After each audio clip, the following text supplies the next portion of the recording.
नमस्कार, मैं हूं राहुल सिन्हा। सत्ता के सभी न्यूज मित्रों का स्वागत है। सत्ता की शुरुआत में सत्ते पे सत्ता यानी 7 खबरें और दिलचस्प जानकारियां। पहले आपको दिखाएंगे कैसे सिर्फ 15 मिनट में इजराइल और हमास का सीजफायर वाला समझौता धुआं धुआं हो गया। गाजा में हमले के सायरन बजने लगे, आसमान से रॉकेट गिरने लगे। हालांकि अब भी बंधक डील जारी है। हमास बंधक छोड़ेगा और इजराइल फिलिस्तीन के कैदी छोड़ेगा। इसके बाद बड़ा सवाल, क्या सीज फायर पर हमास में फूट पड़ गई है? एक तरफ हमास के नेता इजराइल के बंधक डील कर रहे हैं, दूसरी ओर अल कस्साम ब्रिगेड ने कहा है कि इजराइल पर हमले और तेज करेंगे। क्या ये कोई नई चाल है? ये भी समझेंगे। हमास खामोश हुआ तो कैसे हिजबुल्लाह अब इजराइल पर आग उगल रहा है। इसके बहुत ही विस्फोटक वीडियो आए हैं। हिजबुल्लाह का दावा है कि उसने कुछ ही घंटे में इजराइल के 350 जवान मार दिए हैं। इस पर सत्ता की एक वीडियो गाइड हमने आपके लिए तैयार की है। आज हमने सत्ता की विशेष कुंजी चीन की रहस्यमय बीमारी पर भी बनाई है, जिसमें हर दिन करीब 7000 बच्चे संक्रमित हो रहे हैं। स्कूल बंद हैं और अस्पताल फुल हो गए हैं। क्या चीन कोरोना की तरह दुनिया को एक और महामारी देने वाला है और भारत पर इसका कितना खतरा है, ये भी आपको बताएंगे। लेकिन उससे पहले कुछ बड़ी खबरें देश से। तेलंगाना में सियासी शोर तेज हो गया है। आज कई बड़े नेताओं ने चुनावी रैली की और एक दूसरे पर जुबानी तीर चलाए। गृह मंत्री अमित शाह ने कहा कि केसीआर ओवैसी से डरते हैं, तो ओवैसी ने जवाब दिया सीएम केसीआर ही होंगे। प्रियंका गांधी ने भी कहा कि तेलंगाना में बीजेपी, केसीआर और ओवैसी सब मिले हुए हैं। अडानी हिंडनबर्ग केस में सुप्रीम कोर्ट ने अपना फैसला सुरक्षित रख लिया है। कोर्ट ने सोमवार तक सभी पक्षों से लिखित दलीलें मांगी हैं। साथ ही यह भी कहा कि हमें हिंडनबर्ग रिपोर्ट को तथ्यात्मक रूप से सही मानने की जानकारी या जरूरत नहीं है, इसलिए हमने सेबी से जांच करने को कहा है। और उत्तरकाशी में 13 दिनों से एक सुरंग में फंसे 41 मजदूरों का इंतजार बहुत जल्द खत्म होने वाला है। मुख्यमंत्री धामी ने कहा है कि अब रेस्क्यू ऑपरेशन अंतिम चरण में है। पीएम मोदी भी इस पूरी घटना का पल पल का अपडेट सीएम से ले रहे हैं। तो अब सत्ता की शुरुआत करते हैं और सबसे पहले उस गाजा की बात करते हैं जो इजराइल और हमास के सीज फायर समझौते के बावजूद जल रहा है।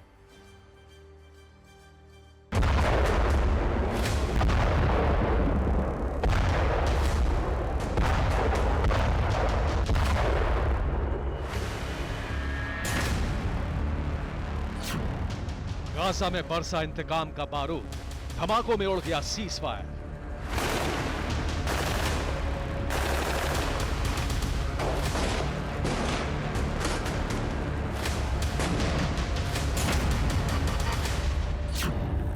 बंधक समझौते पर हमास में फूट, अल कस्साम ब्रिगेड ने तोड़ दी डील।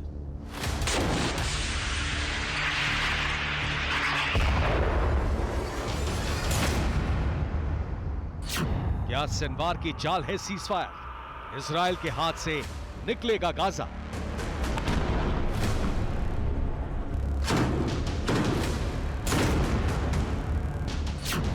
हमास के खिलाफ गाजा में बगावत, फिलिस्तीनियों ने बरसाए हमास पर पत्थर।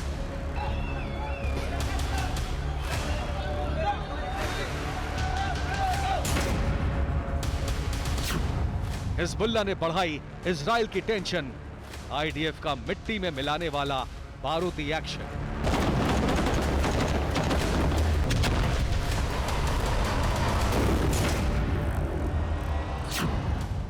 वॉर जोन के हर फ्रंट की पूरी खबर, टीवी 9 एक्सक्लूसिव।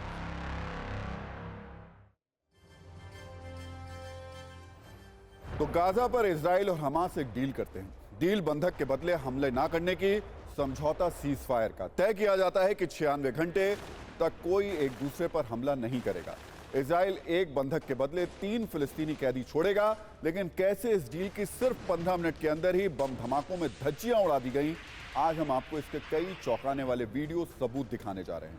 ये वीडियो इजराइल और हमास की डील के सिर्फ 900 सेकंड यानी 15 मिनट बाद का है, जब गाजा पट्टी में अचानक से अग्नि वर्षा होने लगी, रॉकेट बरसने लगे, जंग के सायरन बजने लगे।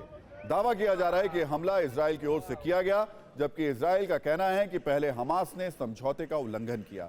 यानी गाजा पर जिस सीज फायर की बात की जा रही है वो सिर्फ धोखा है।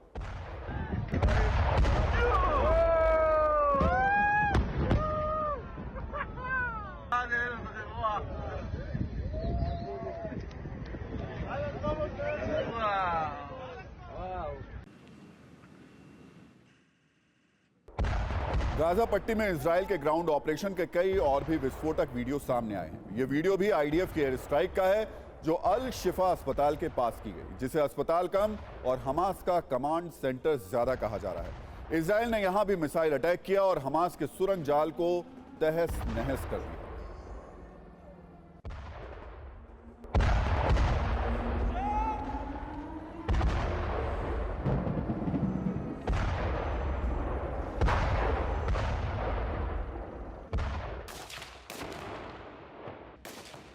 इन सब के अलावा गाजा में इजराइल ने ताबड़तोड़ ग्राउंड ऑपरेशन भी किया है। हालांकि इस वीडियो को लेकर अब तक ये क्लियर नहीं है कि ये सीजफायर के पहले का है या फिर बाद का, लेकिन इसमें आईडीएफ जवानों की बंदूकें हमास के लड़ाकों पर आग उगल रही हैं। इजराइल के जवान हमास के अड्डों में उन्हें घुसकर मार रहे हैं।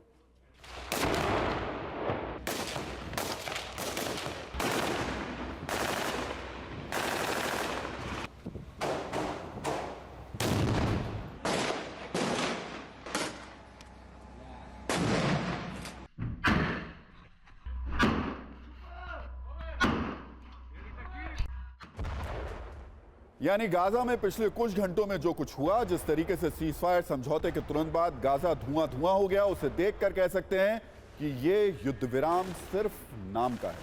खास बात यह कि गाजा में सिर्फ बंदूक, टैंक और मिसाइलों से ही नहीं शोले बरस रहे, बल्कि हमास और इजराइल के बीच जुबानी शोले भी एक दूसरे पर चलाए जा रहे हैं। इसमें एक और हमास का चीफ इस्माइल हानिया है और दूसरी तरफ बेंजामिन नेतन्याहू हैं।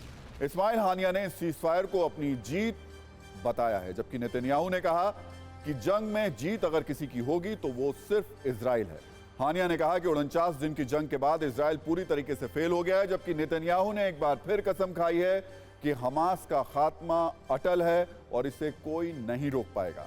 हानिया के मुताबिक इजराइल को गाजा में ज्यादा सफलता नहीं मिली है, जबकि नेतन्याहू का कहना है कि शांति के लिए हमास का अंत जरूरी है और वो होकर रहेगा। इसी बारूदी बयानबाजी के बीच गाजा से एक और चौंकाने वाली तस्वीर सामने आई है। आज इजराइल ने गाजा में आसमान से पर्चे गिराए हैं, जिन्हें पढ़ने के बाद गाजा के लाखों लोगों की सांसें फिर से अटक गई हैं।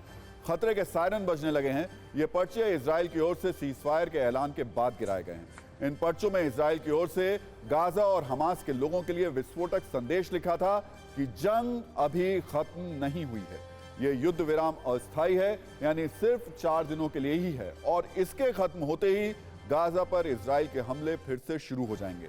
इजराइल ने चेतावनी दी है कि सीजफायर के बीच किसी को भी उत्तरी गाजा में जाने की इजाजत नहीं है, क्योंकि उत्तरी गाजा एक खतरनाक वॉर जोन है जहां अब एक बड़े हिस्से पर उसका कब्जा है।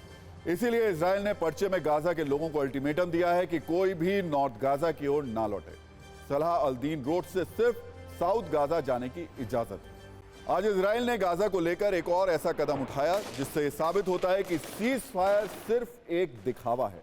इजराइल को हमास पर यकीन नहीं है, इसलिए वो सीजफायर के बावजूद गाजा पर अपनी पकड़ कमजोर नहीं करना चाहता। तभी उसने एक और बड़ा कदम उठाया है। नेतन्याहू ने एक बार फिर अपनी सबसे खूंखार और जाबाज नाहल ब्रिगेड को गाजा में एक्टिव कर दिया है। 4 दिनों के सीजफायर में नाहल ब्रिगेड को बड़ी जिम्मेदारी दी गई है। जहां जहां गड़बड़ी की आशंका है वहां नाहल ब्रिगेड को तैनात कर दिया गया है। इजराइल की नाहल ब्रिगेड वही यूनिट है जिसने हमास का गढ़ कहे जाने वाले जवालिया कैंप में घुसकर उसका सफाया कर दिया था। इस इन्फेंट्री ब्रिगेड ने ग्राउंड ऑपरेशन में भी इजराइल डिफेंस फोर्स की मदद की थी। यानी युद्ध विराम के बावजूद गाजा में जमीन से आसमान तक इजराइल फुल एक्शन में है। इजराइल को आशंका है कि सीजफायर के नाम पर हमास बड़ा धोखा करने वाला है।